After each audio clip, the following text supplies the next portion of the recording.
Salam hər kəs dostlar. Bitcoin Az YouTube kanalında sizləri xoş gördük. Bu gün mən sizə növbəti bir videomda göstərmək istəyirəm ki, biz virtual kart vasitəsilə xülasədə, yəni Ryzen kart vasitəsilə necə AliExpress kimi bir yerdə nəsə ala bilərik. Məsələn, mən artıq özümə bir dənə belə bir telefon çıxılı seçmişəm. Necə ala bilərik və bizə burada komissiyalar necə başa gəlir. Ryzen kartda həmçinin də xatırlatmaq istəyirəm ki, uşaqlar, Raise Points var. Biz daha öncə bunları fikir versəz, bizdə bunlar yığılırdı. Və bu Raise Points-lər vasitəsilə biz nələr eləyə bilərik, nələr ala bilərik, gəlin ona bir nəzarət edək. Həmçinin burada bizdə cashback də yığılır. Alış-verişlər zamanı, yəni müəyyən alışlar zamanı cashbacklər də gəlir. Cashback faizi təbii ki, plandan asılıdır. Yəni sizdə əgər bu plan varsa, cashback 2.5%-ə qədər artır. Ya standartsa, standartda cashback yoxdur təbii ki. Ona görə də cashback gəlməyibsə təəccüblənməyin. Emerald-da artıq cashback var. Emerald planı bəzi dostlara ümumiyyətcə bəzən free də gəlir. Yəni məsəl üçün qeydiyyat keçdin, 1-2 gündən sonra sənə gələ bilər ki, email baş məktub ki, Emerald-ı pulsuz götürə bilərsən. Və indi baxaq, Risk Points var bizdə burada.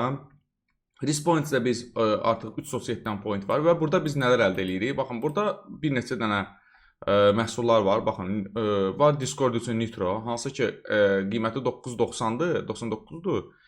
Amma biz məsəl üçün Risk Points-lə alırıqsa, qiymət gəlib 9.05-ə. Burada artıq $1 yaxın endirim olur. Həmçinin indi kimlər ki oyun oynayır, onlar üçün burada maraqlı bir şey ola bilər. Mən oyun oynayan deyiləm. Məsəl üçün PUBG Mobile-ın UC-lər var. PUBG Mobile-da UC məsəl üçün alanda bilməm neçə UC-dən söhbət gedir. İndi kimlər ki bu işin bacarır, bu işi kimlər ki onlar bilir. $10 əvəzinə siz ödəyirsiniz $9.18 və 8.20 points, risk points ödəyirsiniz. Yəni belə çıxır ki, bizdə burada küllü miqdarda risk points var və biz nə qədər faydalana bilərik bunlardan. Bunu artıq aydınlaşdırıb bununla başa düşdük. Gəlin sizə baxaq görək. AliExpress kimi bir yerdən biz nəsə sifariş edəndə Ryzen kartla ödəsək, bizə bu hansı belə deyək də planla gəlib çıxır, hansı komissiyalar bizdən çıxılır, çıxılmır, buna baxacağıq. Burada artıq kupi istəyir, mən artıq alacağım məhsul tapmışam. Burada isə gəlin yeni kart, mən daha öncə kartlar istifadə eləmişəm burada. Yeni kart və sifarişi tamamla vuraq, oformit zakaz. Kapça istəyir, bu təbii ki AliExpress-in özəlliklərindən biridir. Nə edir? Bloknot sabaq. İtlər olan bloknotu seçək. Gəlin bitdi itlərlə olan bloknot və davam edirik. İndi deyək ki, kart məlumatları və əlavə elə. İndi kart məlumatlarını əlavə eləyək və davam eləyək. Kart məlumatlarını götürmək üçün baxın, burada giririk kart məlumatları olan yerə və details üstünə vuraraq biz götürə bilərik. Təbii ki, mən kart məlumatlarını sizə göstərməmək üçün olsun ki, bu tam olaraq sizə görünmədi. Və dostlar, kart məlumatlarımızı daxil etdikdən sonra ödəniş düyməsini vururuq, aplatit düyməsini vururuq. Bizə deyir ki, kartı saxlayaq yaddaşda yoxsa yox, saxlayaq müvəqqəti olaraq, lazım ola bilər.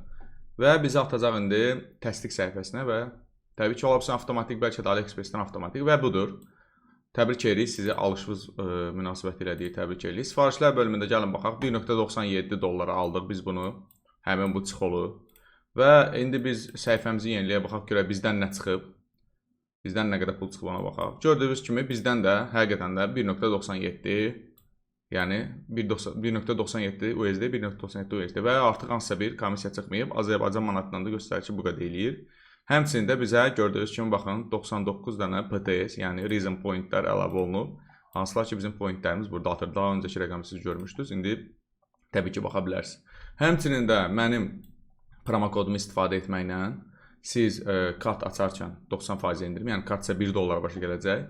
Əgər kart açmaqda hansısa problem yaşayırsınızsa, hansısa bir problem yaranırsa, bizim Telegram səhifələrimizə girə bilərsiniz. Deməli dostlar, bizim kriptoqraf cəmiyyətində, communitydə gördüyünüz kimi bax link budur, girmək çox asandır bura. Əgər tapanməsəz buyurun, QR kodu skan edib götürüb girə bilərsiniz. Həmçinin Telegram üzərində bizim cəmiyyətimiz var. Orada təbii ki sizə hansısa bir yardım lazım olsa soruşa bilərsiniz. Orada olan iştirakçılar, həmçinin mən özüm də sizə yardım edə bilərəm. Həmçinin kimsə mənə şəxsən yazmaq istəyirsə, həmçinin gördüyünüz kimi baxın Telegram adım budur və QR kodu skan eləyib mənə Telegramda yaza bilərsiniz. Belə dostlar, ümid edirəm video xoşunuza gəldi. Həmçinin də baxın, yenə də xatırlatmaq istəyirəm ki, burada mənim digər alışlarım da var. Görürsünüz, hansısa bir Google-dan ödəniş eləmişəm $6 və tam olaraq $6 çıxıb. Və digər təbii ki, normal həyatda istifadə olunan, məsəl üçün mən Şabran rayonunda yaşayıram və gördüyünüz kimi Şabran rayonunda məsəl üçün tutaq ki, hansısa bir ödənişlər var burada. Petrol, benzin, məsəl üçün mağaza, hansısa bir mağazalar Egov Mobile, burada biz internet ödənişi eləmişəm. 20 manata yaxın internet ödənişim var mənim və burada gördüyünüz kimi internet ödənişim də var. 21-sə, 22 manatsa belə internet ödənişim var. Və burada görürsünüz normal ödənişlər eləyirəm və hər şey okey, hər şey ideal şəkildə həqiqətən də işləyir və bu çox sevindirici haldır. Çünki bəlkə də 1 il, 2 il bundan qabaq bu sadəcə olaraq belə deyək də bir arzu kimi bir şey ola bilər ki, belə bir şey olsaydı, amma faktiki bugünkü gündə var ki, sən birbaşa advance eləyib, stablecoin transfer eləyib, Binance Smart Chain ilə, Polygon ilə, Optimism ilə, Arbitrum ilə, Base ilə, Solana ilə birbaşa balansı bax USDC ya da Tether ilə artırırsan, qoyursan, adresi götürürsən, məsələn məndə adres budur. Bura USDT-ni göndərirəm Binance Smart Chain ilə, yəni BP20 ilə. Bundan sonra artıq mən gedib həmin USDT-ni xərcləyə bilirəm birbaşa kartımdan istifadə edərək. Belə dostlar, videonun sonuna qədər baxdığınız üçün minnətdarlıq bildirirəm. Like eləməyi, öz fikirlərinizi yazmağı unutmayın. Gəlin görüşərdik.